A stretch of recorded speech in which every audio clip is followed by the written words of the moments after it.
En este vídeo vamos a analizar la inmunización financiera. Vamos a ver si una cartera está inmunizada a los tipos de interés o si no lo está. Y en caso de no estarlo, vamos a ver cómo le afectan los tipos de interés. Pero antes vamos a recordar el riesgo, uno de los riesgos de la inversión en renta fija más importantes, que es el riesgo de los tipos de interés. Pero vamos a ver y vamos a recordar que ese riesgo tiene como dos vertientes, porque estaríamos hablando de un riesgo sobre el precio y un riesgo sobre la reinversión de los flujos que va a ir cobrando el tenedor del bono periódicamente, como son los cupones.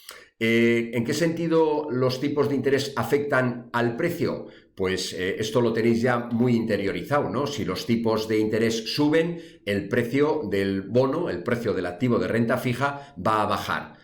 ¿Y en qué medida los tipos de interés afectan a la reinversión de los cupones? Pues si los tipos de interés suben, pues vamos a poder reinvertir los cupones a un mayor tipo y por lo tanto eso va a tener un efecto positivo. Como veis, por lo tanto, los tipos de interés afectan por un lado al precio y por otro lado a la reinversión de los flujos. Pero no solamente eso, sino que afectan de manera contraria, de manera inversa. Una subida de los tipos de interés afecta de manera negativa al precio, pero de manera positiva a la reinversión de los cupones. Y de manera análoga podríamos decir que una bajada en los tipos de interés provocará un aumento en el precio y por lo tanto un efecto positivo en el precio, pero esa bajada de tipos de interés hará que podamos reinvertir los cupones cada vez a menor tipo. Luego, en el sentido de la reinversión, tendría un efecto negativo. Son dos efectos contrarios que, en caso de neutralizarse, estaríamos hablando de inmunización. La inmunización, por lo tanto, es que los tipos de interés no afecten a la inversión en renta fija y, por lo tanto, que neutralicen los dos riesgos, el de precio y el de reinversión. Vamos a ver entonces cómo comprobar si una cartera está inmunizada o no a los tipos de interés. Para ello tendríamos que comparar la duración de la cartera con el horizonte temporal. Veamos diferentes escenarios que se pueden dar. Un primer escenario en el que la duración es inferior al horizonte temporal. Podríais, para recordar un poco el efecto que tendría este escenario, podéis representar un ejemplo concreto. Imaginaros que un cliente tiene como horizonte temporal 5 años, es decir, dentro de 5 años va a necesitar el dinero, va a tener que hacer líquido el dinero de su inversión en renta fija. Imaginaros que le hemos construido una cartera con un horizonte, con una duración de 3 años. Este sería el primer escenario, ¿no? Duración de la cartera 3 años, inferior al horizonte temporal 5 años. Bueno, pues lo que tendríamos que pensar es que una vez que ya tenemos la duración de la cartera en 3 años, tendríamos que reinvertir hasta llegar a ese horizonte temporal de 5 años.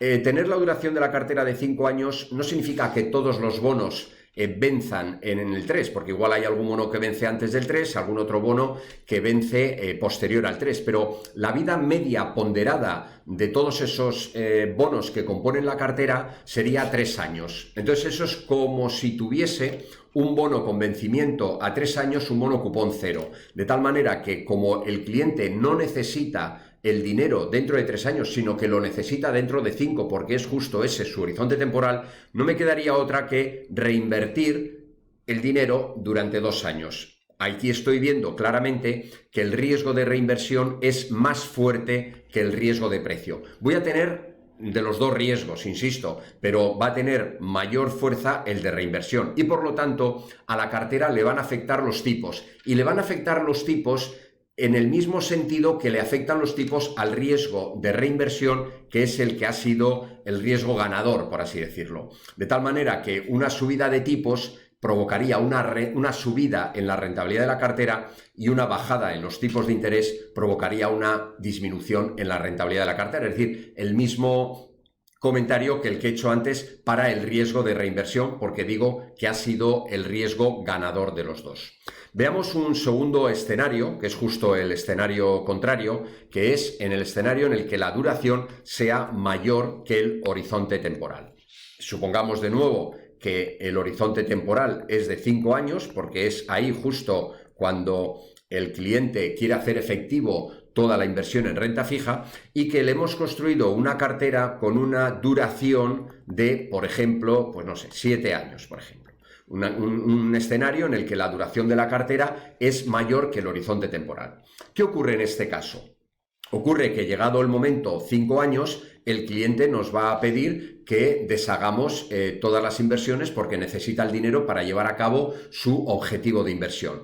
¿Qué es lo que tendríamos que hacer entonces? Como la duración es 7 años, que es la vida media ponderada de todos los bonos que componen la cartera, tendríamos que venderlos antes de tiempo. Tendríamos concretamente que venderlo 2 años antes de ese vencimiento medio, por así decirlo, o esa duración media de 7 años.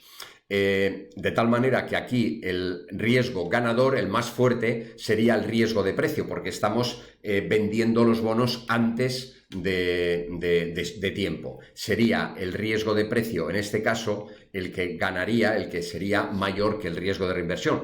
Por lo tanto, la cartera no estaría inmunizada, le afectarían los tipos de interés y le afectarían en el sentido del riesgo de precio, es decir, una subida de tipos de interés de forma desfavorable y una bajada de tipos de interés de forma favorable. ¿Cuándo entonces la cartera está inmunizada a los tipos de interés? Pues cuando los dos riesgos, el riesgo de reinversión y el riesgo de precio, se neutralizan. Y eso ocurre cuando el horizonte temporal coincide con la duración de la cartera. Es en ese caso cuando diríamos que la cartera está inmunizada a los tipos de interés.